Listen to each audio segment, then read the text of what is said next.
Thank you for coming. I appreciate it very much. Welcome to Burn the Ship.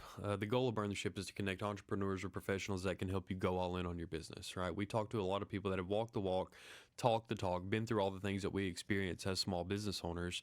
We're kind of bottling up some of those experiences and skills and learning from people that have come out the other side so that we can kind of give those guys or those skills, those experiences to you, help you guys walk a little straighter path in the business world. As always, myself and my organization are here to help you guys, and most of our guests are kind of in that same place of willing to give some of their time, their expertise. So I appreciate it very much. Again, I want to say that anybody that dedicates the time and the energy to being here means a lot to me. So why don't you go ahead and introduce yourself and introduce your business? Yeah, great. Thanks for having me on the show. I'm Pete Kusiak. I'm the founder of the Fun First Strategy. And yeah, I've got a great story as far as my entrepreneurial journey. Started off many years ago in franchising in the late 2000s when a lot of businesses were actually closing down, right? Remember the Great Recession? Oh, yeah. My wife and I decided, hey, this is uh, an opportunity, right? What many thought was a hard time in our economy. We were looking to open businesses, so we were crazy.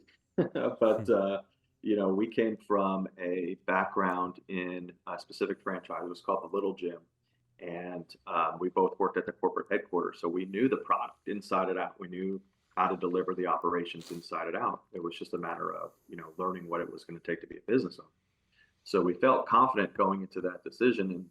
And, like I said, it created opportunity that in those years because finding a space, right? Negotiating leases, landlords were giving you whatever you wanted. So Sure. for us, the actual buy-in, the amount of investment to get into business was extremely low considering what it is today. So it helped us kind of mitigate that risk a little bit.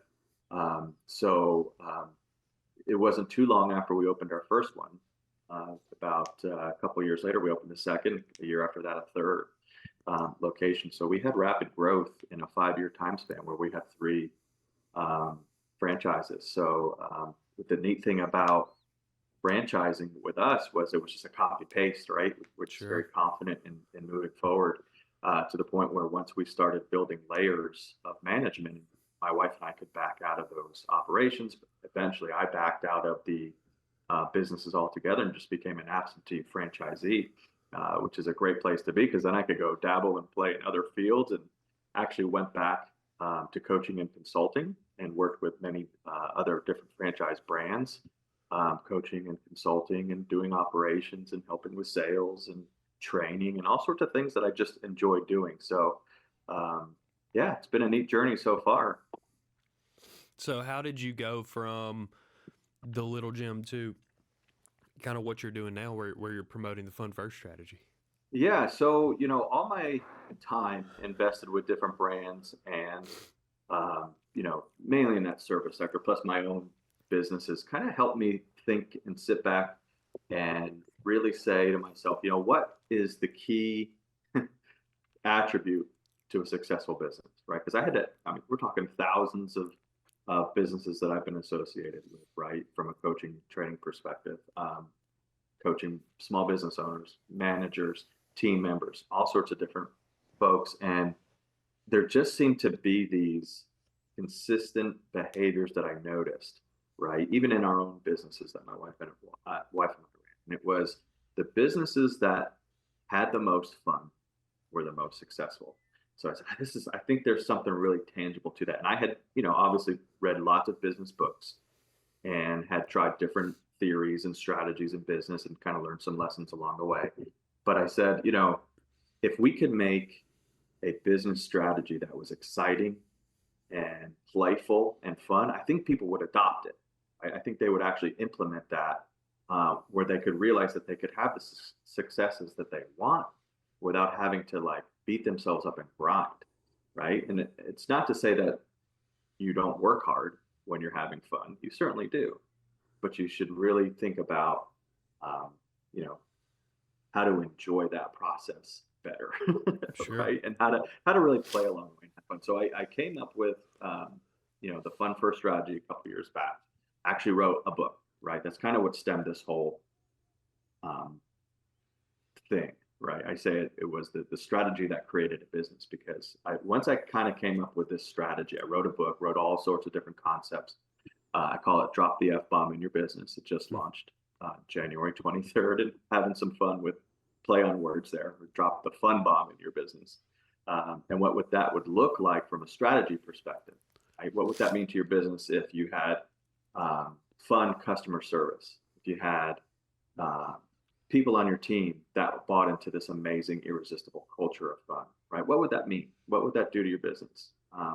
Ultimately, the goal is to create workplace happiness, right? To create environments where everybody's enjoying the work that's being done. I wrote the book, put all those theories and concepts in the book, and then shortly after, um, when the book was complete, it took a little while to get it published and things like that. But I said, I really think that there's substance to teaching companies how to have more fun. So I created a consultancy, and that's really what it's about. It's about helping companies inject fun into their culture, into their business, to create more success. And we certify businesses with our Fun First strategy. We also have a champion of fun course, which is really neat because I always say that, if you're bought into the concept, which a lot of people are, but they may not necessarily be the ones to be the main instigator of fun, if you will. They just kind of like to participate, right? So it's like, all right, well, trust me, there's always somebody in your organization that's willing to be the instigator of fun. We just need to do it in a healthy way, right? So that becomes your champion. So that you know helps to infuse that into your culture, your everyday operations and stuff. So we certify people as a champion of fun for organizations. So, and then of course the speaking events and things that I do help businesses really to, uh, adopt this culture, this mindset. And yeah, we're just having a lot of fun along the way. That's for sure. Yeah, no, it's an exciting thing. It's an exciting journey. I think both from an entrepreneur perspective, which is why I was really excited about this conversation, is like you learn a lot as a CEO, you learn a lot as an owner. You go through a lot of different things in solving problems with your businesses that teach you from a first person point of view how to navigate those things. There's really not a very defined playbook out there to reference whenever you're going into those meetings or those opportunities. And I think that you learn a completely different, or maybe you just develop a completely different perspective working with other entrepreneurs and kind of digging into what makes them tick, right? It's like from my business, I've worked with thousands of business owners, and all of them have different needs, mostly relating to the payments processing space. But I've learned and kind of picked up on some habits of successful entrepreneurs, and I've also kind of detected the culture of a culture that has to change for a business to be able to grow substantially, right? So Yep. what were you seeking when you made that jump from a corporate position to an entrepreneur position? And then I phrased that same question again. What was it like? What were you after from making that jump from a CEO position or whatever you may have titled yourself to working with other entrepreneurs and trying to instill some of those better habits in them? Yeah, so for me, when I was working at the Little Gym headquarters, right, coaching and training, um, to your point, when you surround yourself with entrepreneurs, when you're surrounding yourself with business owners, um, it's exciting. You start to see a passion level that's really not like any other things, right? People that are really driven, really motivated, really inspired. It's easy to drink the Kool-Aid, right? It's easy to Oh get yeah. itchy. So we did. My wife and I said, we got the entrepreneurial itch when we were young. Early, she was in her early 20s. I was in my mid 20s. All right, let's do this. And of course, that's the perfect time, right? Because you don't know what you don't know, and you're not fearful Yeah. going into it. So we were just gung ho about that opportunity to become entrepreneurs because we saw that it could lead to so many tremendous things from a wealth perspective, right? And from a family perspective and how we could really set ourselves up for living the lifestyle that we wanted. Obviously going into that um, with rose-colored glasses, right? Sure. And then the reality being, you're working pretty hard those first couple of years. We weren't lavishly capitalized, right? So we had to work in our business because we were playing a role in the business. Now, had we had tons of capital, and as we opened our second and third locations, and we were pulling ourselves back from an operational perspective, things started to open up as well, which is kind of an interesting point I can make. But we weren't. So we were very thin on capital, so we had to play a role in that business to build it, right? Which was neat. But then, like I said, as we go into the second and third businesses, we found ourselves kind of having more capital, having more opportunities. And the lessons that we learned were, honestly, the less we did and the less grind we instituted, because like we got stressed a lot about making payroll, about paying rent, all the things that you experience as a small business owner in the beginning. I went through those as well. And what the reality is, that type of mentality will filter into your culture, and you will push that maybe unintentionally to the people that work for you. And I call it the grind mentality, right? Or maybe you read about the grind mentality. And in our industry, we employ a lot of young kids, young people, right? High schoolers, early college, and they were just resisting the process. Like like, why am I going to work so hard to make you wealthy? People, Right. when you're a business owner, there's a misconception that people automatically assume you're extremely loaded. You're Oh very yeah. wealthy, like you're a millionaire instantly because you bought a business. Actually, you're like quite the opposite. You Yeah. put yourself, You're you in put debt. yourself, You're working yeah, 80 hours a week. yeah, you're trying to get yourself because you have that dream. Mm-hmm. So, so that was a neat kind of learning curve for us as we, experienced that mentality of, the harder we were on ourselves, we were on our team, and the expectations grew. And it wasn't until we opened second and third locations where we kind of backed out of operations and empowered our people. And we realized that, hey, this product that we had is really about the kids, the children in our communities. It's about having a good time and getting high fives and all the warm and fuzzies you want, right? So it's like we just need to keep embracing that, right? So that those things really started filtering into the way we cared about our people, right? So that once I was able to back out of business, I was able to take some of those concepts to the next level of entrepreneurs, right? As I was coaching and mentoring, training other business owners as they were starting businesses, right? It's like, hey, here's some of the mistakes I made. Here's some of the things that I learned, right? And then you could see these patterns happening, and you could see the more successes rolling. It's like this is really a neat evolution that's happening. I feel like I'm really embedding my knowledge on the next generation of entrepreneurs. So that was really cool. That kind of what drives me now is if you could go about doing business in a more fun, stress-free way, wouldn't you take it? Right? Wouldn't you take that option if it existed? If somebody just embarked some wisdom on you that said, listen, you're beating your people up, no wonder they're leaving every 2 minutes, Yeah. right? Because your stresses are on them now.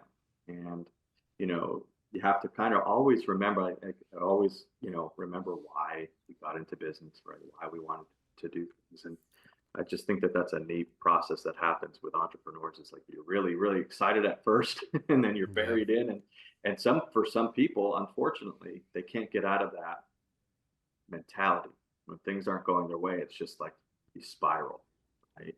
So that's where I really felt like my strategy and the way we went about business could really help folks. That it's like it's okay, first of all, if you find yourself in a grind mentality, if you find yourself maybe not hitting some goals and you're stressed out, like it's going to happen, right? But if there was ways that you could flip your mindset, if there's ways that you could put some joy and some play, I call it play, into your work environment, you should take it, because you're going to look back at your journey 20 years later and say, man, I made that way harder than I needed to. Right. Tell me Yeah. this. What were some of the things that you guys did well? Because I think early on in your business is one of the most difficult times, right? It's really just the art of trying to solve all of these problems at once. So what were some of the things that you guys did very well, particularly that helped you grow early on, that got you to that second and third location? Yeah. So I wrote about this in my book. I actually call it the principle of play. And it's the P.L.A.Y. And I wrote the playbook that's inside of actually my drop the F-bomb. It's really neat because we started prioritizing laughter and youth. We really made it very important to laugh every day, to enjoy the ride, laugh with our customers, laugh with our team, right? Enjoy the work that we were doing, and then add elements of youth. Like we were in an organization where we were teaching youth, so that was easy, right? But for other organizations that I've been with, it was, hey, can't do you remember what it was like to play outside as a kid? What games did you like, right? And it starts to bring these positive memories. It's like, oh, I'd love to be able to do that when I'm X, Y, or Z. So we would add those elements into their work environments, and it just changed. So I think for us, what we did really well in our businesses was we really prioritized having fun, being silly, laughter, and then remembering what it was like to be a kid, Right. right? If you remember what it's like to be a kid, that's when like you're one of, I, for me, everybody always looks back, oh, I love being a kid, or hopefully, I know Hmm. there's horror stories out there, but Sure. for me, I had a great childhood. We weren't wealthy or anything, but we like to have fun. Like, so I use a lot of those principles. So creating games, activities for my team, challenges, incentives, all around quirky little things. And then my team would start bringing in ideas. Oh, I did this. Or, hey, when I was in school, we did, and it was all of a sudden we had this amazing, amazing problem solving um, culture. We had this great collaboration culture. We had this just, you know, really fun environment to be in. And I think that those were the steps that we took when we started to look at things from a more constructive way. The problem solving happened real quick, right? And that's what the first strategy is all about. It's about asking yourself in times of doubt, or asking yourself in times of challenge, how can I make this fun, right? That truly is the igniter question. Because you need to flip that switch on in your brain that says, I need to go at this more positively as opposed to more negatively. Because if you're going about it negative with a grind, again, you spiral. So we did that really well. We were able to just flip that switch and say, got to make this fun. If not for my customers and my employees, for me, because this is killing me, right? Sure. Or I found myself in this. So we flip the switch, take a second, take a day, take a half a day, take an hour, whatever it was, to institute something fun, and everything changed for us. So those were really, like I said, those are some principles that I brought to other organizations as well, and it's made a huge difference. Tell me this: how do if you're hearing that as a small business owner, and you've probably and let's assume that they've made the connection with the fun and the productivity in their business. What is the process like of beginning to really turn that into something tangible? As far as Just like a strat, how do you, if you know that making it more fun, right? I know the whole goal here is make it more fun, find ways to enjoy the times that are challenging you and the things that are difficult in business. How do you yep. get someone to implement and kind of fall into that mentality? Yeah, so really for us, and what we do with the fun first strategy is, one, you kind of have to set a baseline for where you're currently at. What's the fun level of your organization? A lot of times organizations are very low on the fun meter, I call it. So you have to begin by once, like you said, commit to, this is the culture, this is the winning culture that I want, right? And then you start to find common interests, right? So for me, we would sit down and say, what's the common interest amongst your team? You might have to actually do some legwork in that, in gameplay, or surveys, or whatever.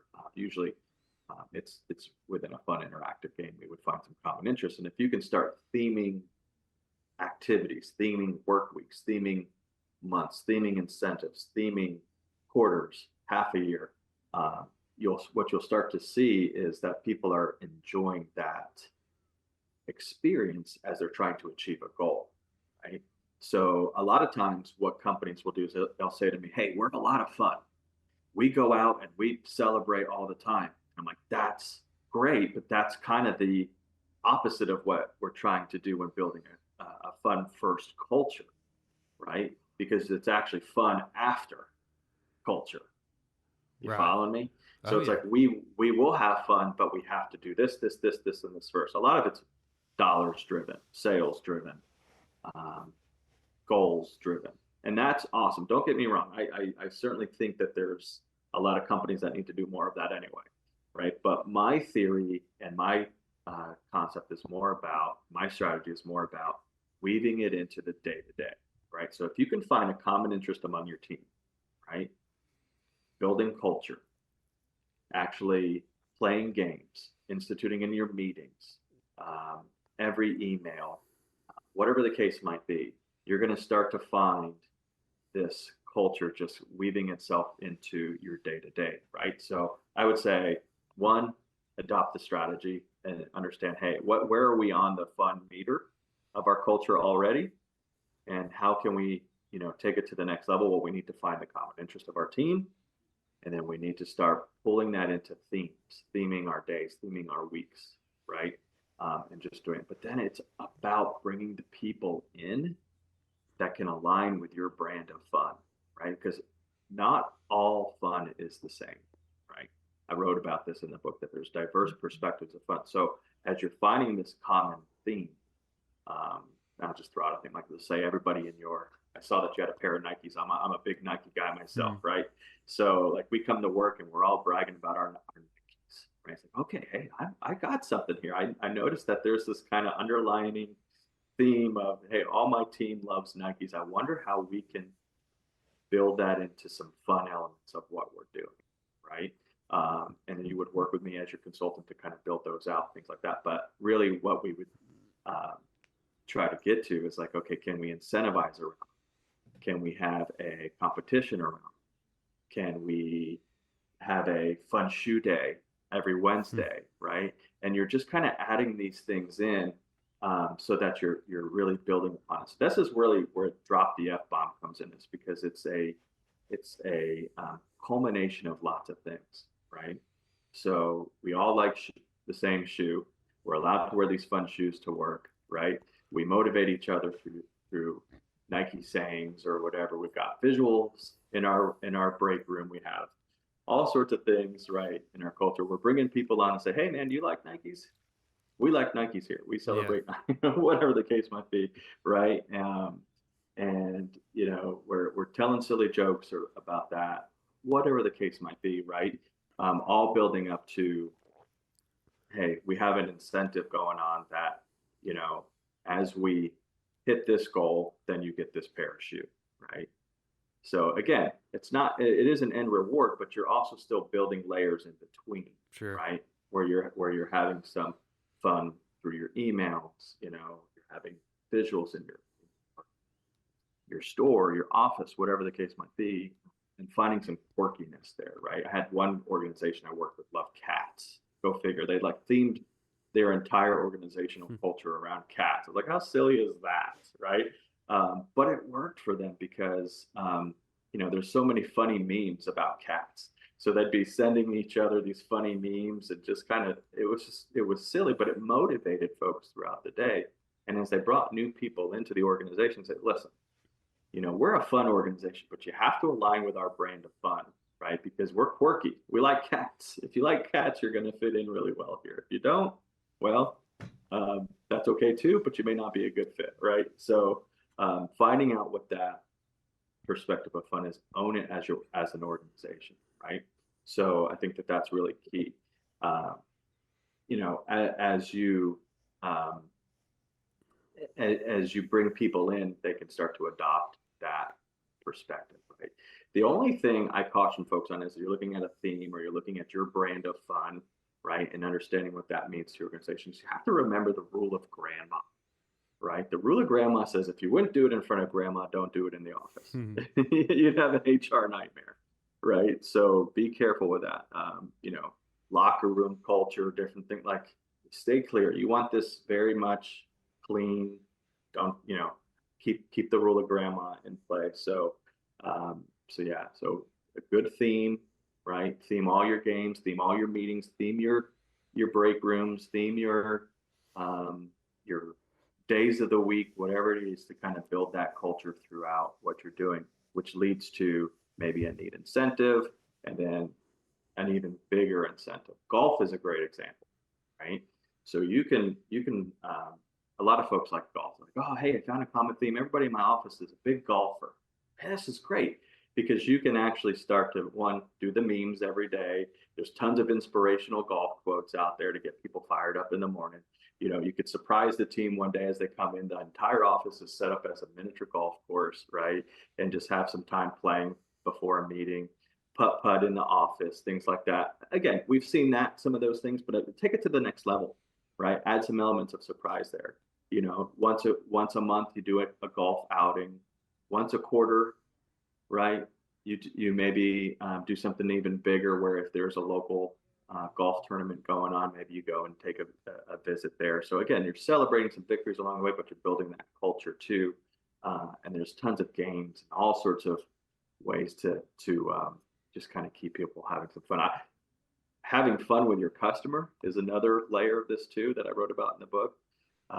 Could you imagine if you were a bakery and you found that, hey, everybody in my store loves golf, so you did an incentive, and a customer comes in, if they could hit a hole in one, they get a free croissant or something. Like, Right. have fun with your customers, bring them into that quirky weird culture, right? And here's the thing, the more opposites they are, the funnier it is, right? So Right. it's not like, and I think that's where a lot of folks are like, they try to parallel their culture with maybe the product, and that's great if it can happen. Sometimes it's not, you're not able to do that. So think totally polar opposites. It's makes it a more exciting and fun thing to do. So there's a lot of stuff in there. I unloaded on you, but there's a lot of substance. I think if you can find common interest and do a lot of themes Sure. and build programs and games around that within your organization. For sure. Yeah. What do you see as some of the, from your perspective entrepreneurially, what have been some of kind of the obstacles that you've had to overcome with, both building this playbook for other entrepreneurs and what you went through with the multiple franchise locations with the gym? Yeah. So, again, aligning everybody to that brand, your brand of fun, right? Sometimes you kind of have to step back. If you're the main leader of the organization, um, and you have a vision of fun, but nobody else is aligned with it, it doesn't mean anything, right? So you have to make sure that everybody's aligned with that. And if that means, hey, you have an in-tune manager that has their brand of fun that everybody loves, go with that. Like, sometimes you kind of have to get yourself out of the way if you're the obstacle, right? I learned that a long time ago. Yeah, a good example is like, I don't like to dance, right?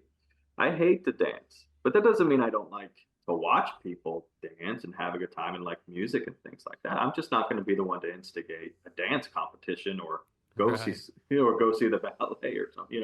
Um, but my team might love that, right? So I don't want to get in the way of that brand if that's that brand of fun, if that's what my team likes, right? And if that's what they love, because at the end of the day, for me, I'm just bought into the fact that they all have something to bond around, right? So I think that that's really what was most important for me is it's that bonding and connectivity, right? So sometimes you have to step out of the way as the leader of the organization, or sometimes you have to step in as the culture Right. initiator, right? And be the one that, I think as a small business owner, it's like the best job in the world when you get to the point where you don't have to be in the operations and all you have to be is the keeper of the culture, right?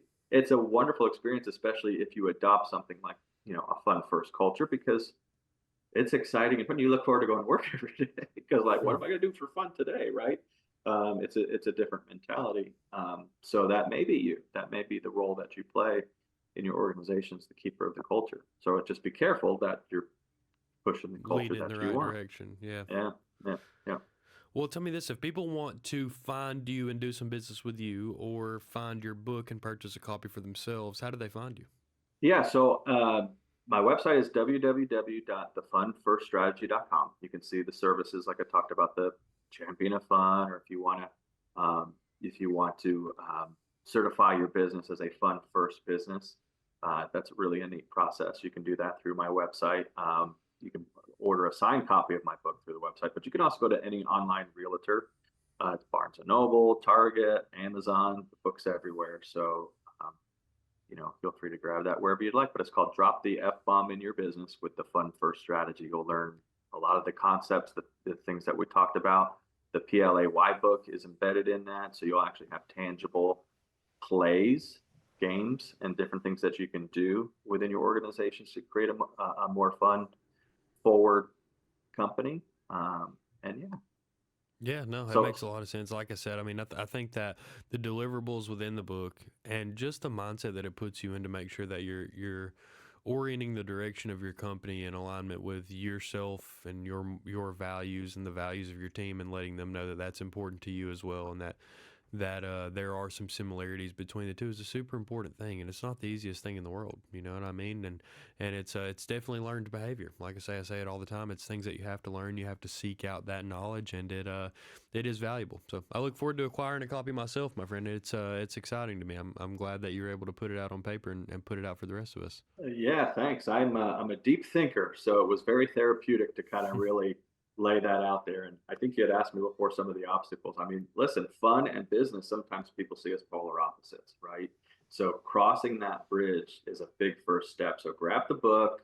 Hopefully your listeners are listening here. They're grabbing some things like, oh yeah, I could buy into that. I need to have more fun in my business. I think my team would really enjoy that. Uh, they're wanting it. Trust me. Yeah. There's a lot of science. There's a lot of research out there. You can read about it in the book. You can go on the website and see my research that our younger generations that are coming into the workforce are demanding a more healthy culture, right? Oh yeah. They're looking for companies that are willing to invest in their mental health, right? To give them time to have mental health, and if you could lead with a fun first culture, right? Because I think to me, what bridges the oldest generation that's out there working and the youngest generation? Hey, everybody likes to have fun, right? We just got to find a way that works for the team. So, um, I hope that everybody can find some enjoyment in that. And, create opportunities for workplace happiness. I think that's really what my whole quest is about. It's a revolution in business. Let's create more opportunities for everybody to be healthy and prosperous together. Sure. Well, I appreciate you sharing that. Like I said, I appreciate your message overall. Is just another perspective on business that I think not a lot of people focus on, but I do think it's very, very valuable. So let me ask you this. It's kind of how we always end the podcast, but Mhm. what does it feel like to burn the ship and go all in on your business? You know, what does it feel like to make that decision to being a business owner and to involving yourselves in overcoming the problems that all the that you experience from being an entrepreneur? What do you get out of it? The type of gratification and emotional experience for being an entrepreneur? I think it is one of the best decisions we've ever made. It's empowering. It is taking control of your destiny, taking care of your family, putting yourself in a position to truly make a difference, whether it's in your local community, whether it's the state you live in, the world we live in. There's a lot of healthiness that comes into it, but there's a responsibility too. And the responsibility is one as an employer to take care of your people, right? And that can be a lot of weight on your shoulders when you think about it. Is my business going to open the doors today if I'm not there? Right? Can I truly trust somebody to do that for me? And the answer is yes, you can. Um, Pass that on to the next generation. Teach them about responsibility, but have a lot of fun along the way. But it is a wonderful ride. Got to strap in. But I tell you what, if you can make it fun and keep asking yourself in challenging times, whoa, take a step back. How can I make this fun? You will be way more successful rather than how am I going to fix this? Oh Go yeah. about it a lot. Go about it the opposite direction. How can I make this fun? Oh And yeah. you'll have a way better experience. Well, I look forward to keeping this mindset and implementing some fun in our own business here. I think we have a pretty fun culture as well, but it'll be a good time well spent to reflect on our culture and see what we can improve on. Pete, I appreciate you coming. It does mean a lot to us. And until next time, we'll be back. Burn the ship. Thanks for having me. Yeah, anytime.